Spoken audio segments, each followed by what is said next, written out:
All right, we are recording now. The recording is on, and I have no idea what number this is. It's 17, I think, or so, of Just This by Richard Rohr. And I wanted to just take a moment right now before we get started. And Danielle suggested this, and I think it's a great idea, since Ellen and a few others of you have realized that there is turning out to be a lot of people watching the archives of these book studies that we do, not just this one, but previous ones as well, sometimes up to 2,500 views per episode. Ellen has seen, and I've gone in and looked. And so what we wanted to do was just recognize that there could be a lot of people throughout the English-speaking world who have found us here. We're thrilled to have you with us. And we want to make sure that you know that you are most welcome to actually join us live. Now, the times may be totally off for you and it just is not possible. But if it is possible, we are meeting every Tuesday and Wednesday. Well, Wednesday for the book study. We also have a Tuesday discussion group at 6:30 Pacific time. And you are most welcome to join us. If you would like to find out more about the live Zoom calls, just go to our website at theeffect.org and then go to our video and streaming page, and all the information is right there. But you just may not have known that it was possible or that you were welcome to join us live, but we would love to have you. I'm getting comments on the YouTube channel, and I'm answering those as much as I can and inviting those people. But for anyone who's watching, you're more than welcome to join us. All right, commercial is over. So we're going to be starting tonight on page 32. And we are still in chapter 1. And the pattern of Rohr's writing in this book is becoming clear. These are they're like short little machine gun shots almost, right? He's just a thought, and it's got a heading. Now there's a shape to this, and it is leading someplace, but it's interesting how it's just broken into these really short little page and a half passages that we're reading through here. We're going to be talking about pure presence tonight. We're coming out of the sacrament of the present moment that we handled last week. But he's building this case about, a lot of it is about the sensations of the experience of a contemplative practice, or a mystical moment, as we might call it, that pure presence that he's going to be talking about today. What that feels like, what it is, what it isn't. Sometimes it almost feels like random thoughts, that if you were having a conversation with him, these are the things that would come out in the conversation, and they're just put down on paper. So it's kind of a different experience reading through this book than the other Rohr books that we have gone through. But hopefully you're gleaning a lot from it. I wanted to back up one paragraph on page 32 and just hit this I think, really important point that he makes. He says, you cannot get there by any method whatsoever. You can only be there. The purest form of spirituality is to find God in what is right in front of you, the ability to accept what the French Jesuit and mystic Jean-Pierre de Caussade called the sacrament of the present moment. But that idea that you can't get there by any method whatsoever, you can only be there, I think is so important for us as modern Westerners to try to get our minds wrapped around, because we are so geared toward planning the work and working the plan. We are so geared to the executive summary. We're so geared toward, just get to the bottom line. I want the bullet points. I just want to do it and get it done, move on to the next project. I mean, we are so geared that way. That to try to approach something like contemplative practice or true spiritual formation, it's really just banging our heads against the wall, because we continuously want to lean in and continue to acquire something, as if what we seek is outside there someplace, and we have to grab it and then bring it in and make ourselves whole by doing so. And the contemplative process and spiritual formation, true spiritual formation, is exactly the opposite. As long as you are trying to get something, make something happen, as long as you're using some sort of technique or vehicle to make something happen, you're completely stuck. the moment that you realize that what it really is about is a pushing back and falling, like we did as kids, when you fell backward into a pool, or you fell backward and someone would catch you and you're doing that trust test, whatever, it feels a lot more like that. It's the acquisition versus the relinquishment of first and second halves of life. The first half of life is about acquiring, the second half of life is about relinquishing and getting down to the bottom of the dog pile to see what's left and what's true.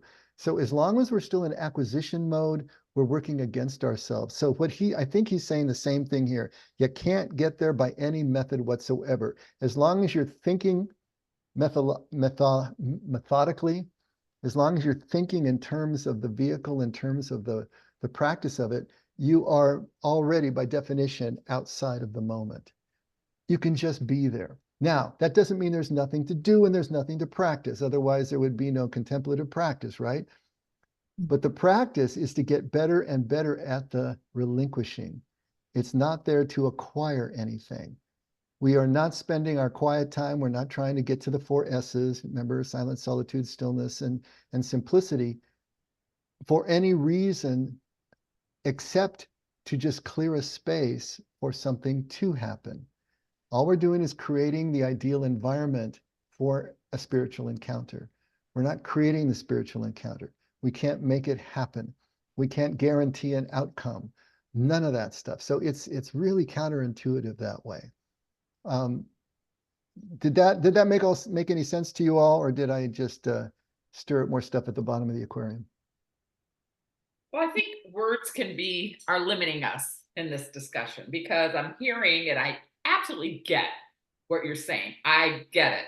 But I think the words are limiting in the sense that we cannot get there by any method, but yet contemplative prayer and the contemplative life is a sort of method. So, that's where the words are limiting. Yep. Right? I know. That is the paradox. That is the contradiction. And that's what we want to keep in place. We can't just resolve the contradiction and say it's this or it's that. It's black or it's white. It's 1 or it's 0. It's both are happening at the same time. And we let that tension continue. We vibrate within that tension. Yes, it is a method. No, the method doesn't take us there. It doesn't make something happen. The method is really the method of relinquishing so that something can happen. And we just happen to be there when it does, right? It's like Angela Silesius, who said, God can't visit you unless you're not there. Beautiful way to express the contradiction here, the paradox here. As long as we're there, as long as we're thinking, God can't visit us. But as soon as we just allow all of that to fall aside and we're just present, not rationally present, just present, then God can visit us. So yeah, it's exactly that, Danielle, exactly what you're describing. Yes, it is a method, but the method isn't going to get us there. The method can create the environment for there to be there. That's a Well, message. isn't that what Richard Rohr says in his Breathing Underwater book, that you can't catch the ass by running after it, but to catch the ass, you have to run after it. That's what he said. That's what he said in his book. In order to catch the ass, you can't run after it, but to catch the ass, you must run after it. Well, I'd have to have a little more context with that, to know It's the same exactly thing. what he's It's the saying. exact same thing that Danielle is saying, that Okay. that it's all about timing and what we focus on or what we don't focus on. Okay. In that sense, I would agree.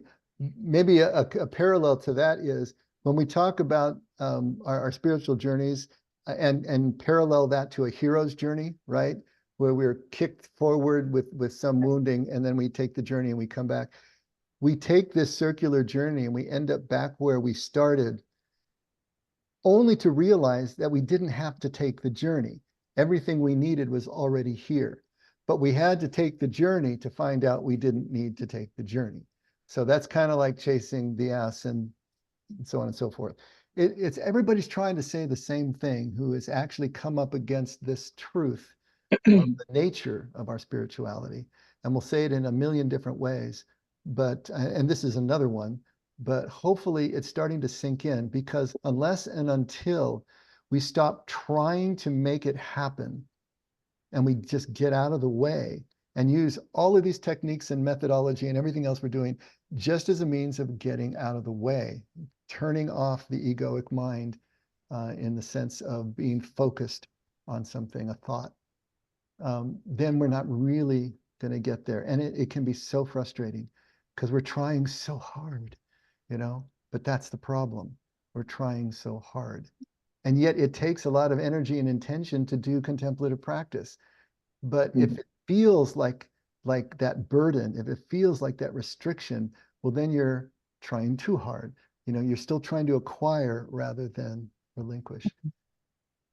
Even as I'm saying this, I'm confusing myself. So I understand how this sounds, but once you experience it, it makes perfect sense.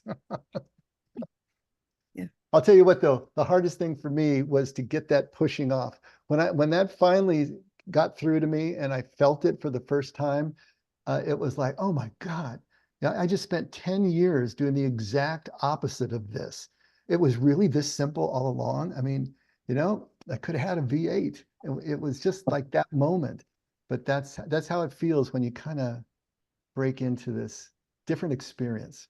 And then all the, I love that line from a movie.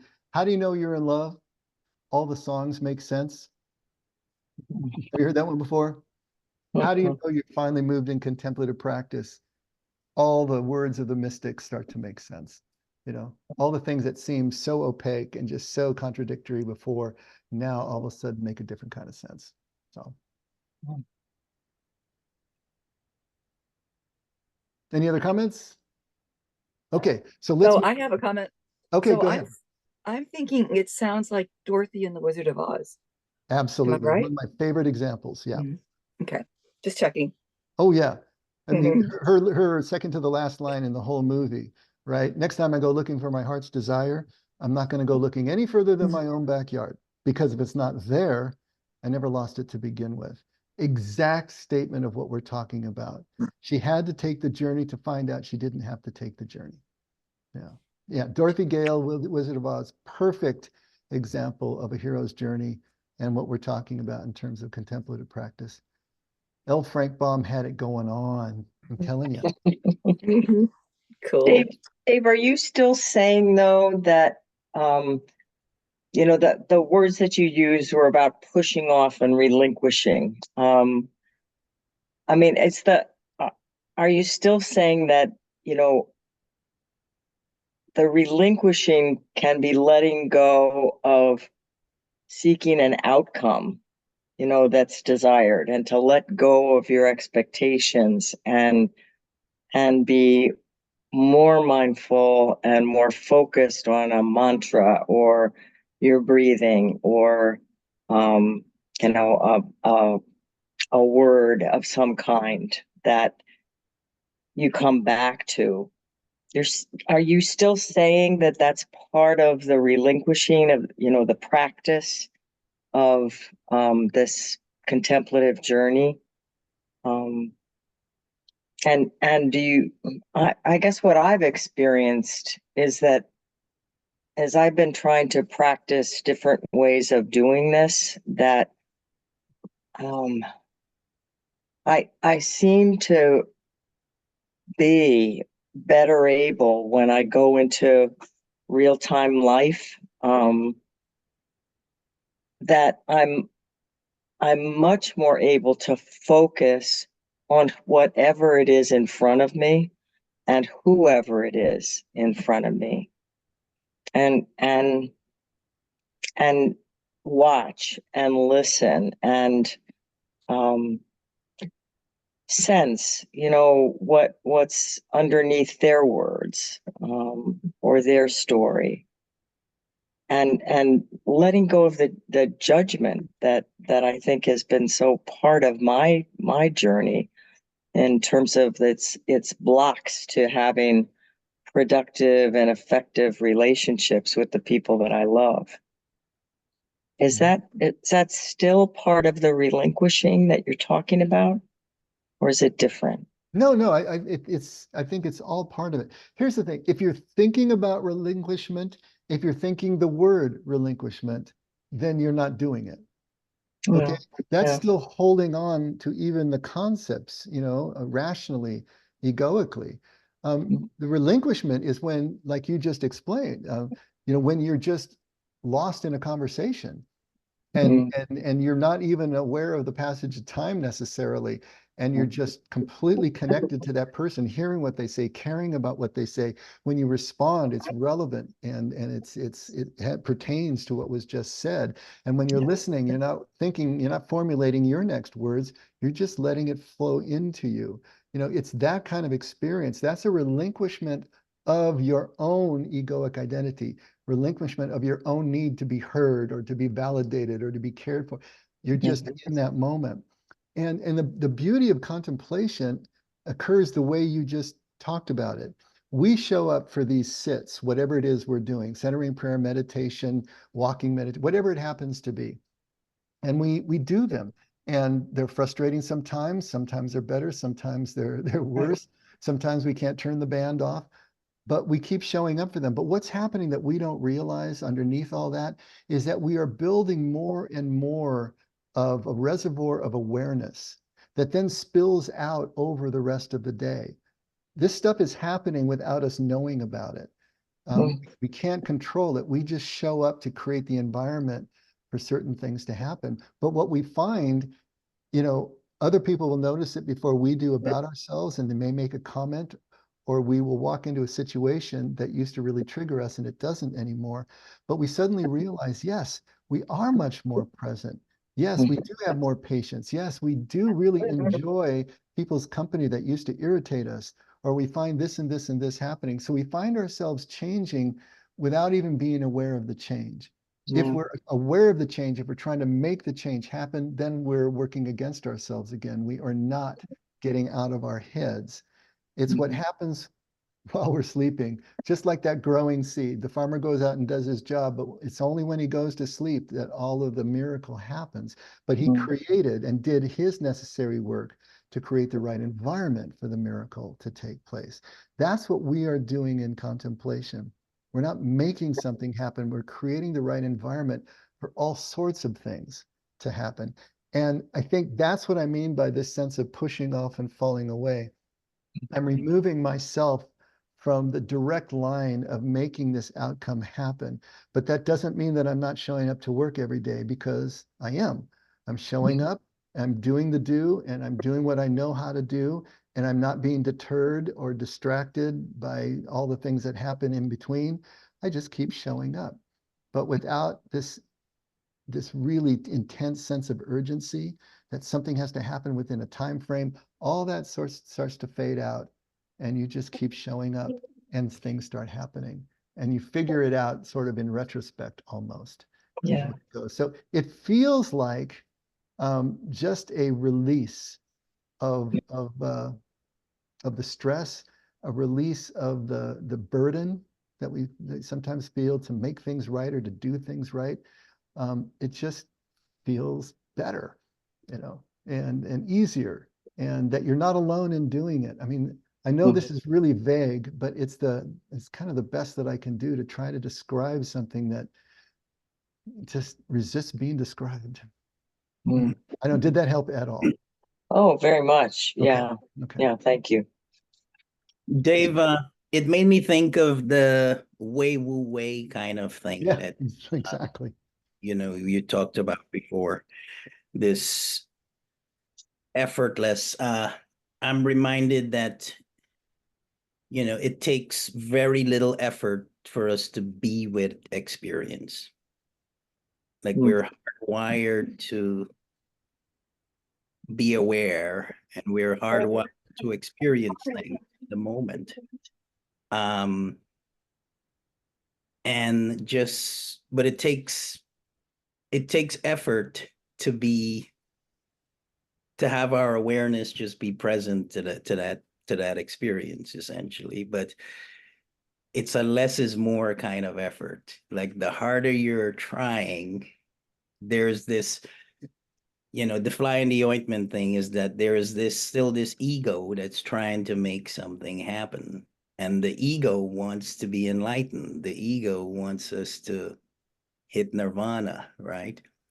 But it's the harder the ego tries, the more it creates something that separates itself from the experience in some ways. So it's this, yes, there's an effort that has to be there, especially in the beginning, right? Because the ego first must say, hey, I want to get over myself, right? And there's still an ego that needs to get over the ego, right? But at some point, we can try less and less and less and just be with the experience effortlessly, I think. I think you're right on, man. That idea of wei wu wei, which literally means do, not do in Chinese. But the idea is this effortless effort, just as you're describing. You're still putting out effort, but you're doing it within the flow of things rather than constantly with gale force winds in your face and pushing against. It's a different way of processing. Chuang Tzu says it perfectly when he talks about a drunken man who is riding home in a cart and falls out of the cart and falls into the road, but he's not injured at all, because he's drunk, right?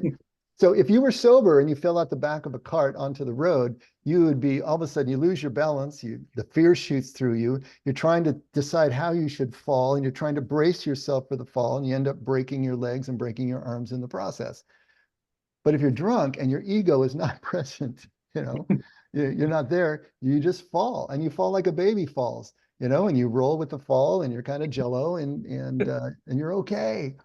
It's, yeah, obviously we don't want to be drunk, but Right. there's that analogy can hold for us too. If we're thinking about the method, how we should do it, and how we might get hurt, and and as long as we're thinking defensively like that, we're back in the egoic mind, and we will never be able to break through to true presence. It's like Merton said, we'll be looking in the mirror and making contemplative faces at ourselves. I love that image. It's the same thing. We just are going round and round, but we're not going to get anywhere. But as soon as we're not there anymore, as soon as we're just present, then all sorts of things can take place. So it is very counterintuitive. It's very paradoxical. And especially for us in the West, after the Enlightenment for the last 300 years, where everything is about rationality and science and reason, and there's got to be a rational explanation for everything. And we've lost any sense of magic in our culture, any sense of awe and wonder at things, because it can all be explained. And we sort of imagine ourselves to be masters of the world at this point, that somehow we can stand on top of the forces of nature until the hurricane blows through and reminds us. But at any rate, it's a very different experience. And this is what I think he's trying to get across to us. All right, let's actually read something new, shall we? What a concept. Okay, bottom of page 32, pure presence. Whenever your heart space, your mind space, and your body space are all present and accounted for at the same time, you can experience pure presence, a moment of deep interconnection with the pure, gratuitous being of anything and everything. It will often be experienced as a quiet leap of joy in the heart. Contemplation is an exercise in openness, in keeping all three spaces open long enough for you to notice other hidden material. When you can do that, you are content with the present moment and can wait upon futures you now know will be given by grace. This is full access knowing, not irrational, but intuitive, rational, and trans-rational all at once. The supreme work of spirituality, which makes presence possible, is keeping the heart space open, which is the result of conscious love, keeping in a right mind, which is the work of contemplation or meditation, and keeping the body alive with contentment and without attachment to its past woundings, which is often the work of healing.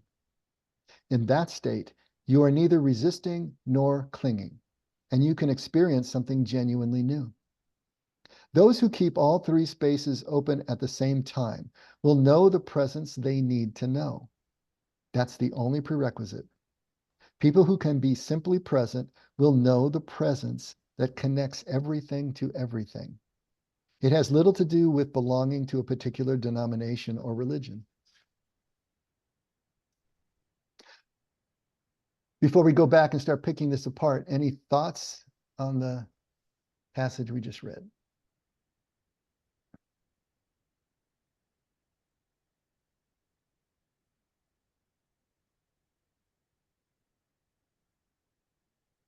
Okay. Can I Let's go. just say Oh, one go ahead, thing? Judy. Yeah, I think the thing that really struck a chord with me was the second to last paragraph of the very last sentence. That it says, "In that state, you are neither resisting nor clinging, and you can experience something genuinely new." And that image that really struck a chord for me. And I'm becoming much more aware of when I am, when I'm resisting in the form of defensiveness or need to explain or justify, um, or clinging in terms of wanting to have a different outcome than what is happening, or wanting to have the pace be faster. It can be in even those little micro details of my state of mind or heart. Yeah, that really struck me. Mm-hmm. And that's a great thing to be struck by, because if we're not aware, if we're not paying attention, then we are going to be resisting and or clinging both at the same time, but that's what non-attachment is all about. We are no longer actively resisting things. We let them come in, we evaluate them, but we're also not clinging to anything. We don't need something to be this way. We can let it be that way. And we don't need to resist that because we don't want it. We can just be and let the moment be exactly what it is and enjoy it for what it is. Let it be enough for what it is. So the resistance and the clinging, that's two sides really of the same coin. And it's so important to get to that. But Dave, I am picturing some of my interactions with Judy over the years and the times that you've hosted over at the house and so on. And I know you're very meticulous and particular, and like you're a phenomenal host, right? Like every little detail is thought about and so on. And that takes a little bit of effort, right? It takes a little bit of Too much effort. Are you trying to say she's a little obsessive, William? Is that what you're No, saying? not at all. Not at Okay. all. I am saying she's a phenomenal host. And what I'm saying is, this idea of accepting everything or not clinging or not registering a preference, right? It doesn't make for a great host. I think I loved when I showed up. I can tell that you took time to, you like certain things, and the wine and whatever it was that went together was just very satisfying. And I can see I'm thinking of like, I'm not a fan of like the Gordon Ramsay kind of shows and so on, but I think people who, create beautiful things, I know you're choosing your words carefully. they're particular people, right? And it's, you know what I mean? And there's nothing wrong with that either, right? While we're you know, how do you balance that need to have things just be spot on, right? Mm. With the need to, with the ability to not get attached, if you will, to how. Okay, so William, you're bringing up a great point. I love this. Keep being our devil's advocate because you bring up so many good points. Here's the distinction that I think we need to make. There is nothing wrong with Judy having the absolute image of how she wants the house to look, how she wants the food to be arranged, how every detail of the experience is going to be, and to want to do the absolute best for her guests. That's a beautiful and caring thing. And she sets out to do this. The difference between that and clinging or resisting is what happens when the roast gets burned. What happens when the I don't know, the Amazon Fresh order didn't show up and she doesn't have avocados for the salad? What happens if the guests are late? What happens if, you know, all of these things that can go wrong? Can she Right. pull with that and Mhm. recreate the best she can from the remnants of what's left? Or is she completely just triggered and thrown because it no longer comports to the image that she started with? See, that's the difference between the two. We can go for it, but we know that, I mean, what do they say in the military? You know, no battle plan survives contact with the enemy. It can't possibly, because as soon as you bring it into the field, there's all these contingencies you couldn't plan for and all sorts of things that you can't control. How do you deal with that? That is really showing your resistance and clinging, not the fact that you had a vision and you're trying to execute it. Does that do anything for you, William? Don't look To like some degree. But what I am saying is the upset that comes with burning the turkey, right? That belongs in the presence of somebody who is going to make a nice succulent bird, right? And you know what I mean? Like if there's any friction and, you know, whatever clinging or whatever it was that went into like our Thanksgiving dinner, Mhm. you know, it was like, yeah, all of that, I could taste it. Because of program. I think I'll say something here too, because those have all been I've gotten lots of feedback after hosting many holiday dinners for my family and friends. But my family is particularly vocal about my in my earlier years that I wasn't flowing as well with the mishaps. And I think they were right on. You know, I evaluated the feedback and I had to kind of process that. Because that it's your strengths, but it can become a weakness for sure. And it gets in the way of the real point of the gathering, which was to connect with people. And so what if the bird is a little drier than it should be? That's the purpose of gravy. I'm starting to realize I can disguise all faults.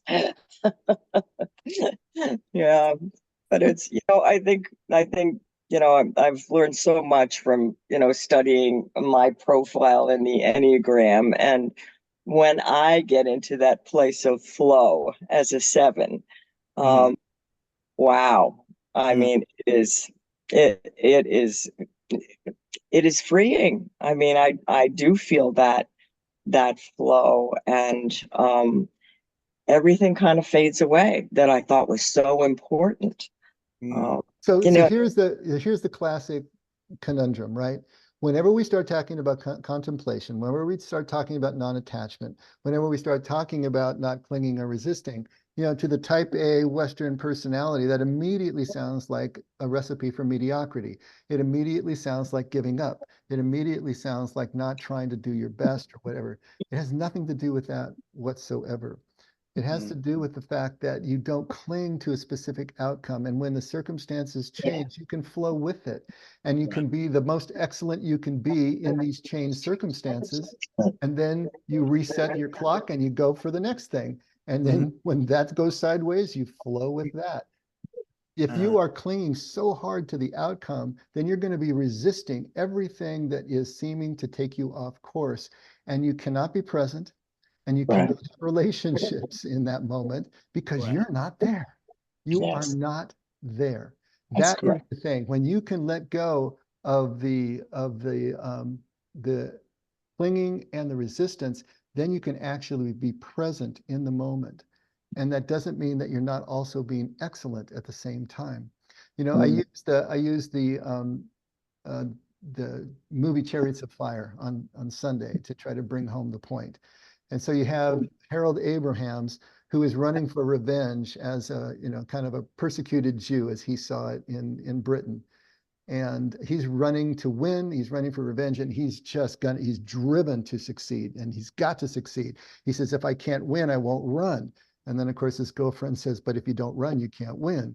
You know, so he's caught in this conundrum, and he's just miserable and in his own personal hell. And then you have Eric Little's sister, Jenny, who is just as driven with her religion, you know, and her religious duty and her sense of obligation. And she's raining all over her brother for being involved in athletics. And then you have Eric Little, who runs because when he does, he feels God's pleasure. Now, he's running flat out as hard as he possibly can. He's striving for excellence. But when he runs, he feels God's pleasure. That's a whole different ball of wax. He's not clinging to the outcome. He's working for a goal and a purpose, and he's not resisting the things that get in his way. He refused to run the 100-yard dash, which was his 100-meter run, which was his race in the Olympics, because it fell on a Sunday. He was ready to just let all that go because of his principles. These are the kind of distinctions that we need to make. This is not a recipe for passivity. It's not a recipe for mediocrity. We are still very active, and we can be working for excellence all the time, and we should be, but without the clinging, without the resistance, without those strong preferences that take us out of the present moment. And there is that distinction to be made, and an important distinction to be made. I like that, Dave.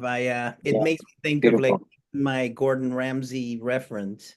Like if the dish is not right, he'll just throw it in the garbage and start from scratch. He's not, you know, he's not holding on to it. He's letting it go, right? And just, you know, moving on. So I can dig that.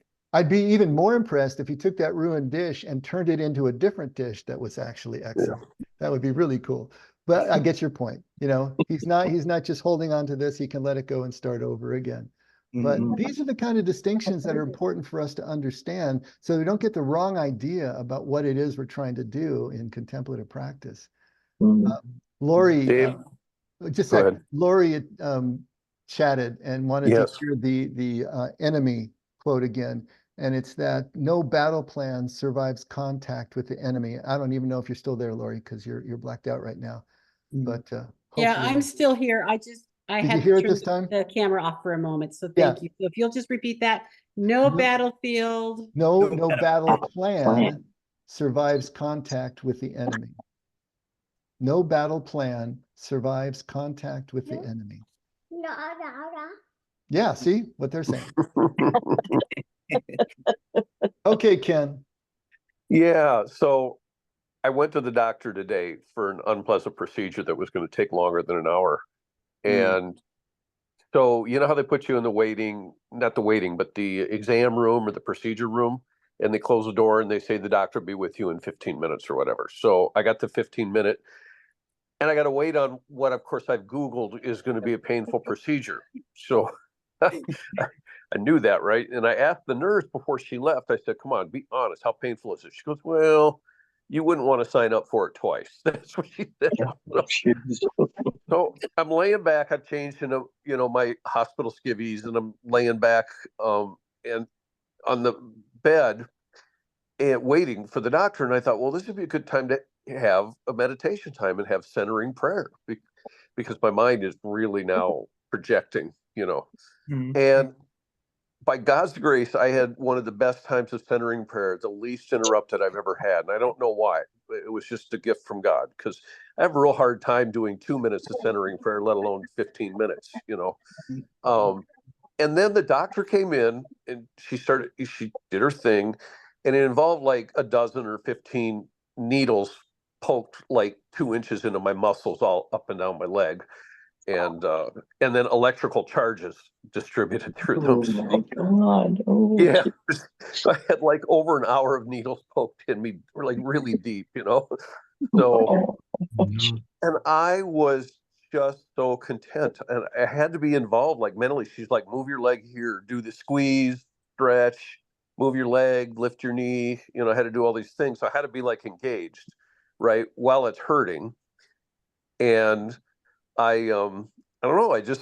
I was at rest and at peace, and I was feeling that not resisting or trying to relinquish. I just was there, Mm. and it was a good experience for the benefits of contemplation and meditation, because I just was there in the moment, and I got through the pain, and it was less of a big deal than it would have been.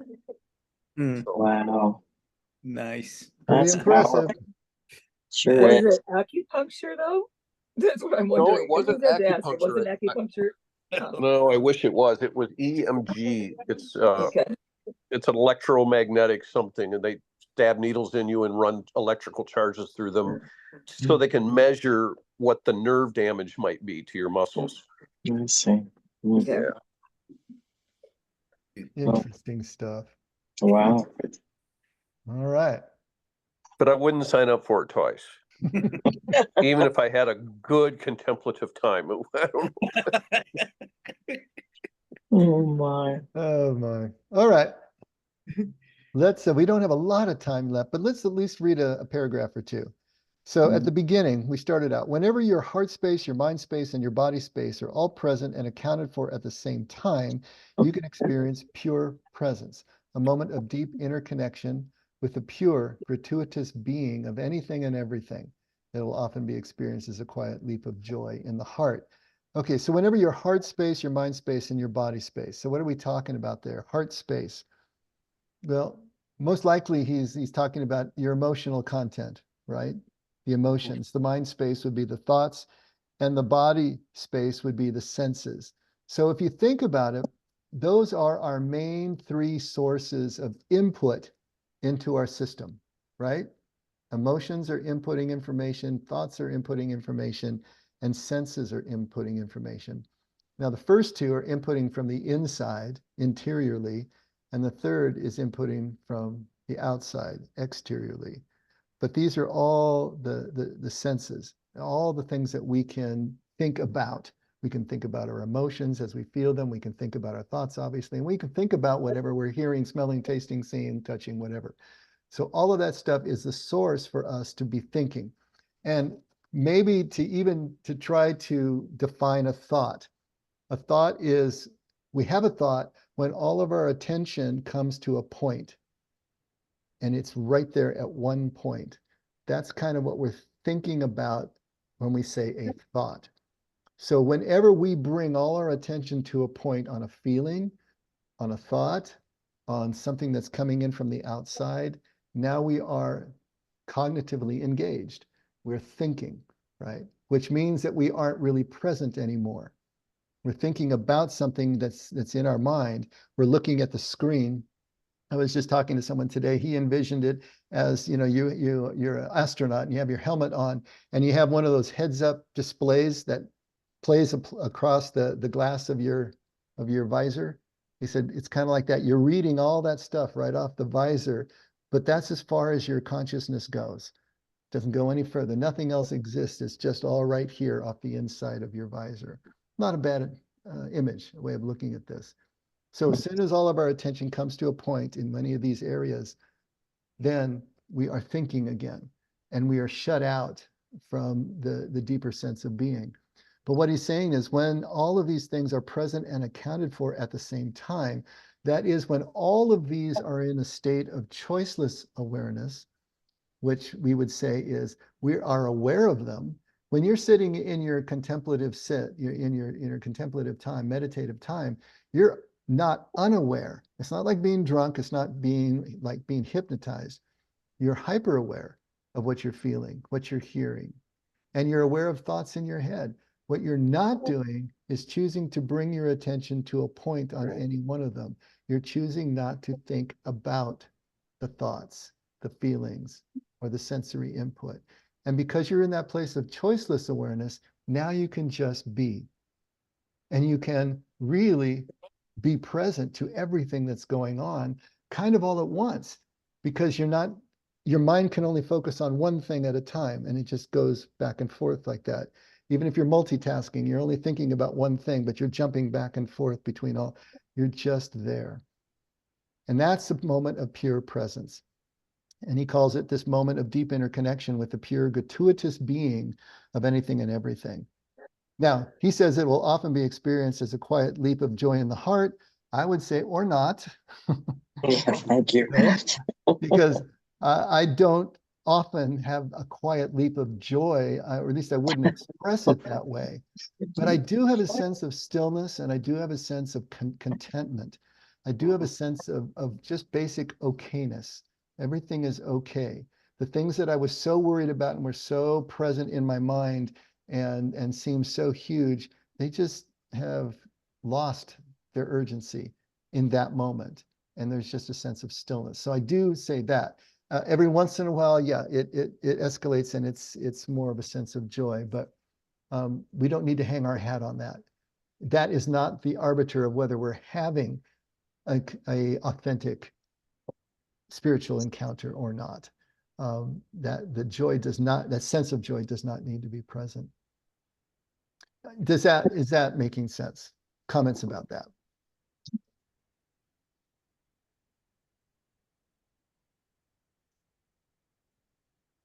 I think it does make sense.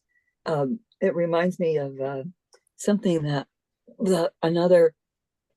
one of the ladies that attended the retreat said, and because my friends and I have this way of embracing our sobriety and celebrating it like in a very outward and demonstration, right, of happiness, smiley faces and things like that. And these other two ladies didn't know what to think about that at all.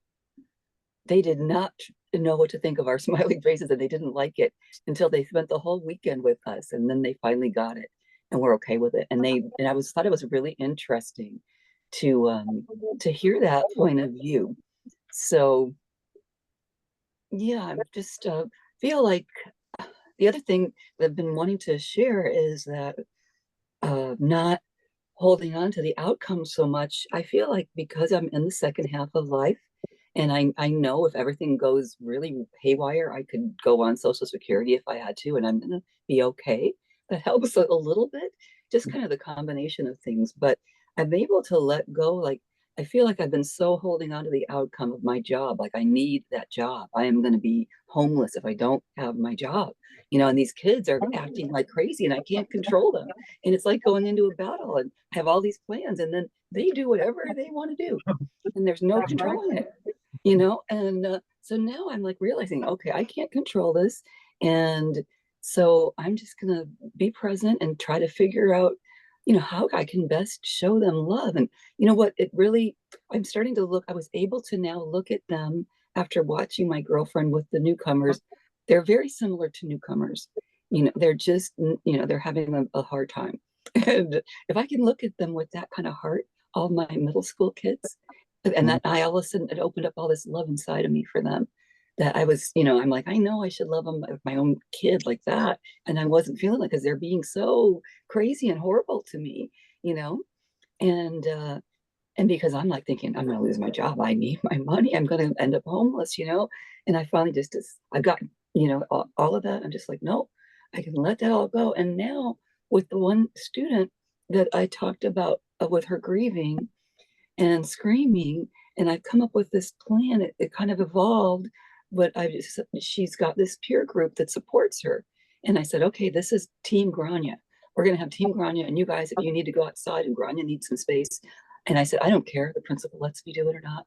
I'm going to do this because my heart is telling me this is what you need. If you're in the classroom screaming, you need to get some space. And so then I gave one of the girls in Team Grania a little gift of a keychain because they're all going to graduate. They're 8th graders. They're going to go to high school. So Grania is really she's the one that lost her dad. It's very traumatic anyway to go from, they're in this small school and they're going to go to the big high school. So, and they're all supporting each other now. So I had given one little trinket of a keychain because that's a big goal of theirs, right? With a tennis shoe, but to the team mate that's supporting this girl. And so then I went and thought, you know what? I went and bought 4 more keychains so they could all have a team and support each other and a way of remembering each other and something physical to hold on to in their body. And I just feel like all of that opened up, just having these experiences opened up my brain to these ideas that weren't coming to me when I was so stressed out about needing my job, you know? So I think, Sandy, that's a perfect example of what we're talking about, how the benefits of just being present, they kind of come in from the sides where you're not looking, you know? Wherever you're looking, that's your most guarded area, right? Well, it's always going to come in at the unguarded places. So when you finally just sort of push back, like Sandy's is expressing here in terms of her fear, then things start to flow again, but it's all dammed up. It's all blocked up otherwise. So that's another good working example of how this works in real life, how it works in real time. You know, often when we think of contemplation, we think of kind of navel gazing, right? We think of we're going to be off in our little ivory tower someplace doing this or that. But the only reason we're doing that is so we can bring all of that into the streets of our lives and we can live it out in presence, in connection with each other and whatever the activities of daily living happen to be. And so it's very practical. It's not divorced from real life. It's not taking us out of real life. It's learning how to be right in the middle of real life, right? Present to it, leaning into it. That's the whole key to this. It's not an escapism at all. It's as real as it gets when we bring it back into life. And so Sandy's illustration and some of the other ones that we've talked about, hopefully are starting to paint a picture for you of what this looks like, how it works. Because that's what Rohr is trying to do. He's trying to look at this from different angles so that we can kind of see what it is we're dealing with that is so hard to describe. Yeah, okay. Somehow we're at time. We got well, actually we read the whole thing, so I'm going to say we read the whole thing, but we will come back to it next week because we only really worked through one paragraph, and we'll come back to this section next week and pick up where we left off. But so Dave, before we yeah. go, this is percolating in my head. Well, you must get it out before you can sleep tonight. Go ahead. Okay, it's what, the one that Laurie said, and then the one he said, no battle plan survives contact with the enemy. So now this is percolating in my head, and you guys know, I'm very concrete. Why do you make one battle plan?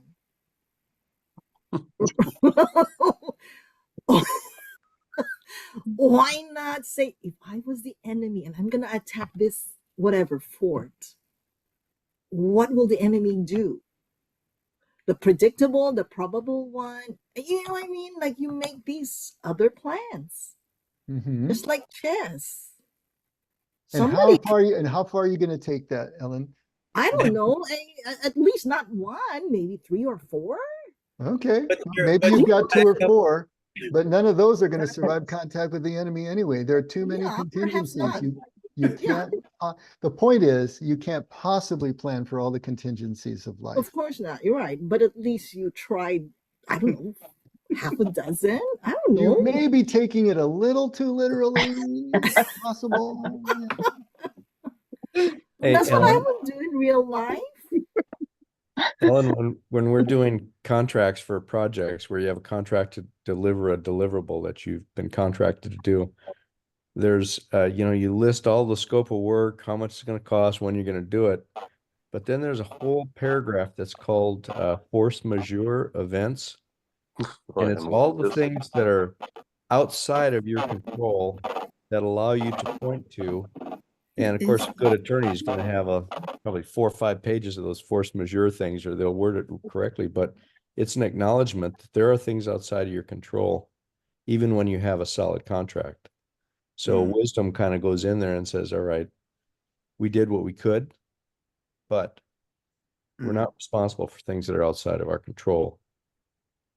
So that kind of came to mind as you were talking there. Right. See, even that, the attorney already knew. Oh, if in case there was an earthquake, we already covered our ass. You know what I mean? Yeah.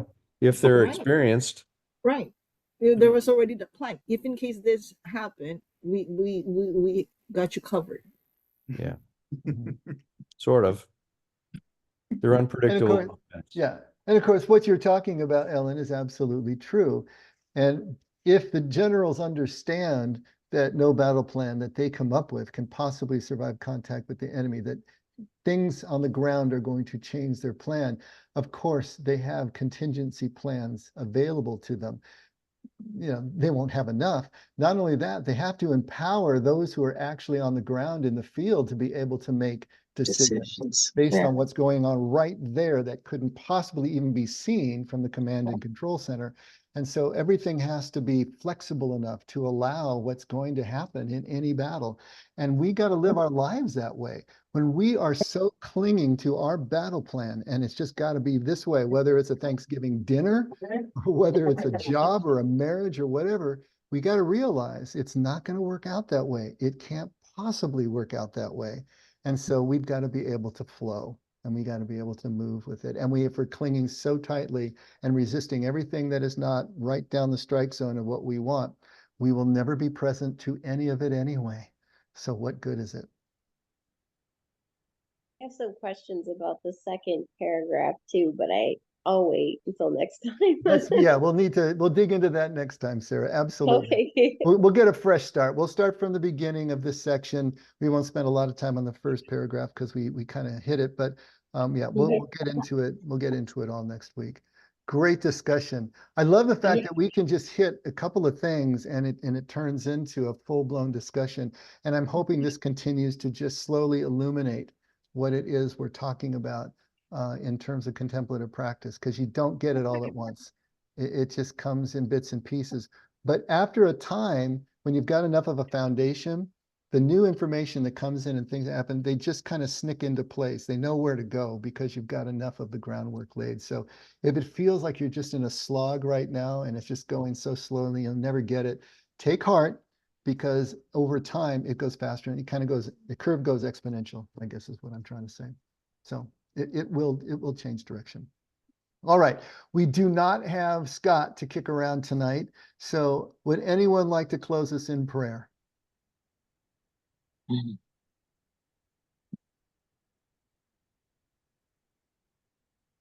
Out loud. I can close this in prayer. Oh, beautiful, Sarah. Go ahead. Okay. Father, thank you so much for this beautiful presence in this time that we've had together. Those of us here in the meeting and those of us watching the meeting, and those who will join us in the meetings. Thank you for allowing us to create a space and quiet hour to investigate what it is that can bring us more close to you, regardless of whatever stage that we're at. I pray that you continue to allow us to feel that space and that quiet and that peace, to open our ears so that we can hear you, and to open our eyes so we can see you in our hearts and our minds and our bodies, and our senses, so that we can be in presence with you every moment that we have, and that you gently guide us back to that space when we so often dawdle stray away. So thank you, Father God. so much for everything that you've given us. And with this, I'll close and with gratitude toward a greater intimacy with you. Amen. Amen. Thank Amen. you, Sarah. Beautiful. Beautiful. Thanks, everyone. Okay, so Palm Sunday. It's already Palm Sunday. Holy Week starts Sunday. So hopefully we'll see you there, either in person or you'll be on the stream. Good night. Thanks. Get out of there. Good night. All right. Night, Good night. everyone. Good night, everyone. Hey, Dave, Yeah.